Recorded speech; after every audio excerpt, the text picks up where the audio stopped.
Começou a vasculhar outras possibilidades de sonoridade que não eram muitas vezes as sonoridades de alturas definidas, né? Isso expandiu, né, as possibilidades de escuta, as possibilidades de atuação, tanto de quem interpretava, quanto uma possibilidade de escrita, de obra, né, de apresentação. Essa música, às vezes, começou a sair dessas salas de concertos tradicionais, começou a ocupar espaços que não eram tão tradicionais, né, começou a inserir elementos sonoros que não eram elementos até então utilizados ou usufruídos em uma música de câmara, né? A música experimental, de alguma forma, é uma música outra, né? Outro dia eu precisei criar uma empresa, outro dia não, uns 2 anos atrás, nunca tinha tido empresa. Aí criei uma empresa chamada Outra Música, que é o nome do meu CNPJ, da minha razão social. Acho que isso é música experimental, né? São essas sonoridades outras, essas sonoridades à margem, né? Nas frestas. Uma música que não se orienta por dogmas, que está a fim de trabalhar a questão processual.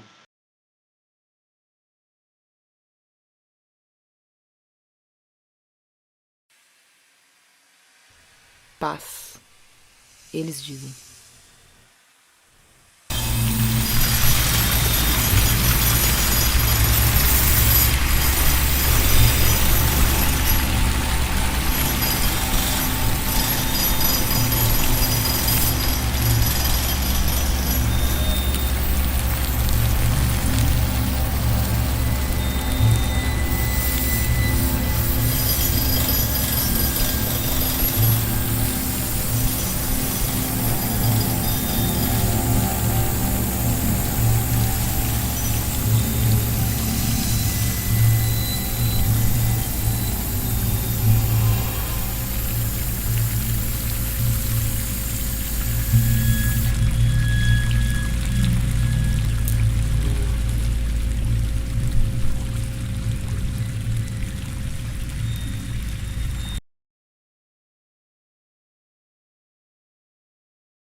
O que era de fato aquela precariedade? Porque eu comecei a militar com a galera da periferia de São Paulo, com a galera do hip hop, com a galera da quebrada, com a galera que realmente vive numa situação muito mais difícil aí que as classes médias, mais embranquecidas, dos centros, né, das grandes capitais. Comecei a viajar aí, mochilar pelo Brasil, conhecer a situação, inclusive, das cidades menores.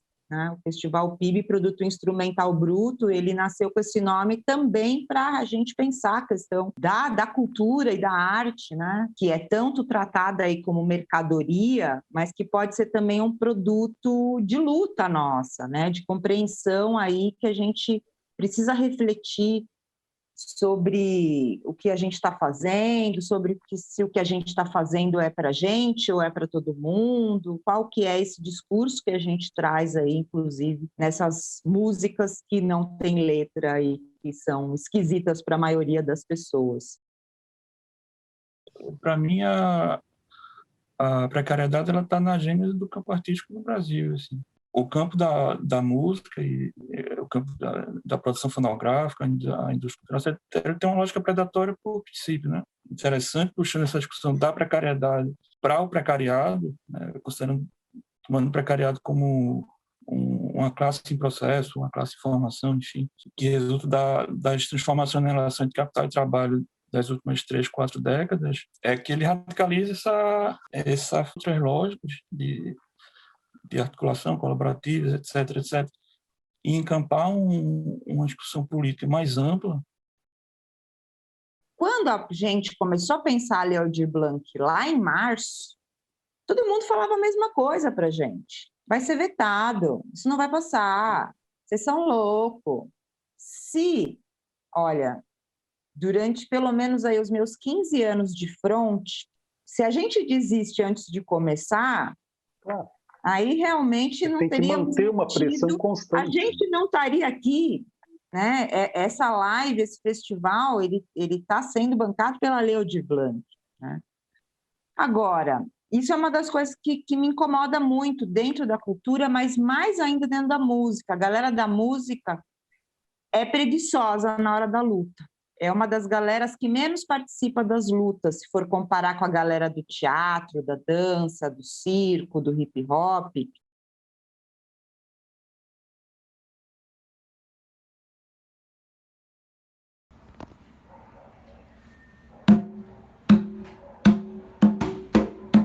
Vamos, gente. Vamos em nome do meu pai Cavungo, em nome de Baluaê, em nome de Dundo Cueto.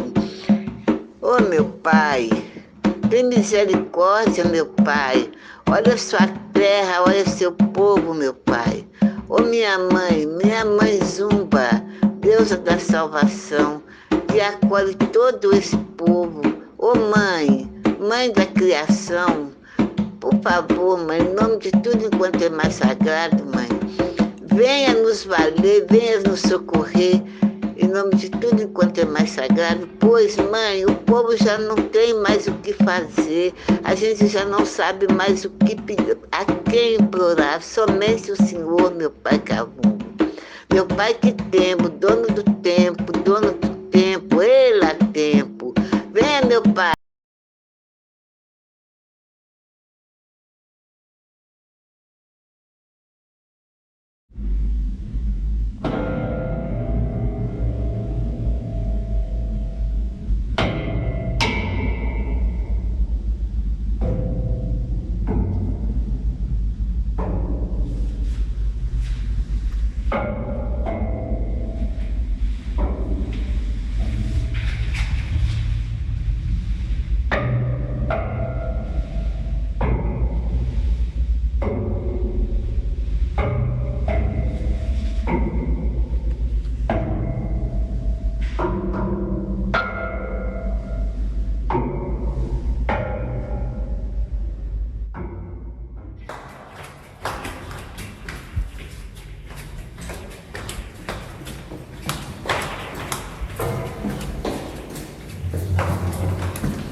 Música mais amplo, né? A importância que o ao vivo e que os palcos têm para a gente pensar a música, a performance musical, né? A maneira de como se realizam os concertos, talvez, né?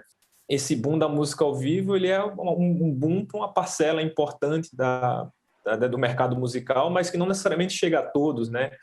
Não, eu acho que até falando especificamente do show gravado, né, de você sentar para assistir um show na sua casa, enfim, que não é uma prática nova, né? Isso é diferente também da live e do show que está sendo gravado nesse momento de pandemia, porque não tem público, né? Você assiste o show do artista num estúdio, com as pessoas que estão ali acompanhando ele, as poucas pessoas que estão ali, ou na casa dele, ou enfim, qualquer um espaço específico onde ele fez aquela gravação, mas ele não tem o público ali, né? Isso faz uma grande diferença também na própria experiência de assistir a um show. No início da pandemia, em março, quando de repente, né, turnês, shows foram cancelados e as lives vieram quase como esses programas dos artistas em que eles tocavam na sala de casa, com a estrutura que conseguiam e traziam, enfim, a sua intimidade, né? E com o tempo que a gente percebeu que, lamentavelmente, a gente ia passar muito tempo ainda nessa situação, naturalmente, as apresentações foram evoluindo por uma necessidade mesmo, que eu acho que passa por muitas questões, até a questão de não tem como a gente ficar só em torno de solistas tocando em casa, o que vai acontecer com as bandas, o que vai acontecer com os técnicos, os produtores de estrada e todas as pessoas envolvidas no contexto de show. Então, as adaptações começaram a acontecer e outros formatos foram pensados e a gente foi evoluindo, assim, e chegou a formatos variados, né? Vários festivais consolidados que ocorreram nessa virada de 2020 para 2021 já vieram com esses formatos híbridos, né? E a gente está caminhando e entendendo o que a gente pode fazer de melhor e de mais agregador para envolver todo mundo que está nessa cadeia produtiva, né? Nesse contexto do ao vivo.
Nada disso, sabe? Sobre ganhos e perdas.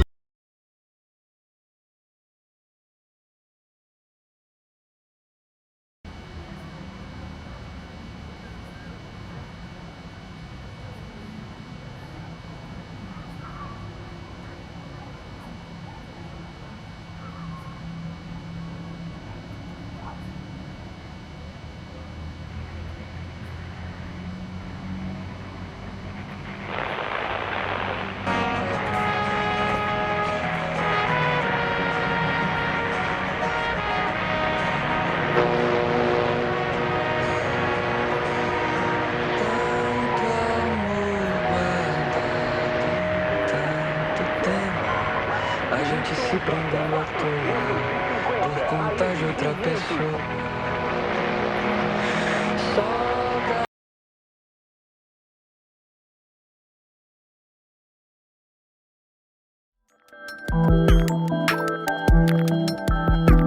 Compreendem o ruído nesse trabalho de vocês, como compor com ele, como compor através dele, e como ele se coloca nesse lugar nosso cultural e social também. Chama desobediência tecnológica, que foi uma expressão que eu escutei em Cuba, em 99.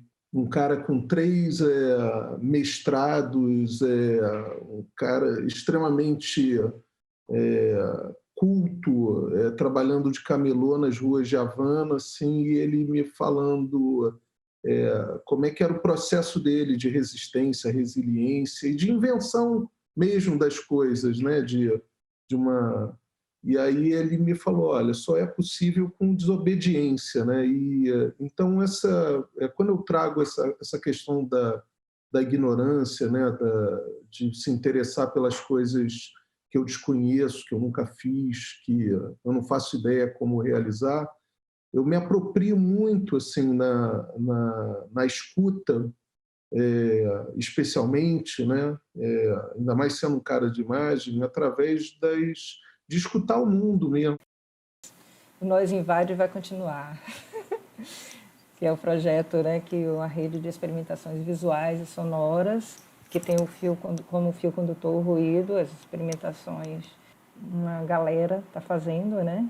Não é de hoje, tem uma cena fortíssima, uma forma que a gente está se encontrando, né? Então a gente faz eventuais mostras coletivas, realizado algumas edições de podcast, alguns álbuns colaborativos e recentemente a revista eletrônica, né, que está disponível para vocês conhecerem o trabalho não só de imagem, mas também de pensamento, de construção, de processo, vislumbrando, né, um espaço, um reconhecimento, não apenas financeiro, mas, enfim, e acreditar que esse tipo de arte ela tem um valor muito forte, uma potência, né, e que a gente pode, daqui para partir disso para outras ações, né, seja políticas, partidárias ou não, mas, enfim, tendo sempre o artivismo como uma das metas.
Que é uma mesa que eu queria fazer há muito tempo dentro do festival. E essa perspectiva de fazer o festival digital esse ano possibilitou realizar esse encontro, né? Não existe um escritório da Submarine, entendeu? Não existe um... Então, é isso, não existe uma equipe. Mas todo mundo fazendo e todo mundo... E um sempre colaborando com o outro. Isso também é bem interessante. Às vezes se juntam, né? Então já teve ocasiões de produção, Norópolis, que aí chamam a Ângela, ou Brava, e a Ângela chama, sabe? E assim como a gente já fez muita coisa junto na própria Dissenso, com o Pedro na Rebel. E é isso, né? O Bandcamp é uma plataforma que eu sempre usei, descobri muita coisa por ali e é a minha plataforma que eu uso principal até hoje, assim. E eles têm um pensamento em conjunto, né? Com pequenos selos, né? Hoje você cria uma comunidade, né? Ou seja, as pessoas conseguem seguir o selo. Então, na hora que você coloca alguma coisa nova, essas pessoas automaticamente já recebem uma notificação. Você pode trocar com essas pessoas diretamente por mensagem, né? Então, a pessoa pode deixar de seguir você a hora que ela quiser. Então, assim, eu acho, nesse sentido, realmente muito democrático, né? Eu acho que... Isso é ótimo. Pensa, né, esse lugar do selo pequeno, que acho que é o que a maioria que se enquadra. Divulgar, falar dos pontos, né? A gente tem a nossa rede de distribuição, né? O Bruno tem lá a loja lá do Japão, não sei aonde e tal. Então, isso é importante da gente manter essa constância mesmo, né? Sempre que tem um lançamento, sempre vai para aquelas lojas. Então, o público já sabe também onde encontrar. Eu colocava na rota, né? A gente ia para os Estados Unidos ou para a Europa, eu colocava sempre na rota qual que é a loja de disco da cidade. A gente passa na loja primeiro, faz uma visitinha ali, faz uma visita, faz um alô, já troca contato, deixa o disco. Você quer um disco, quer deixar em consignação? Deixa em consignação, mesmo que não veja esse pagamento nunca mais, mas é legal que é mais um ponto. Você conhece, cria relação, né? Porque assim, isso é importante também, né? A gente, ou como banda, ou como selo, ou o que for, ter a relação. Acho que a relação pessoal mesmo, né?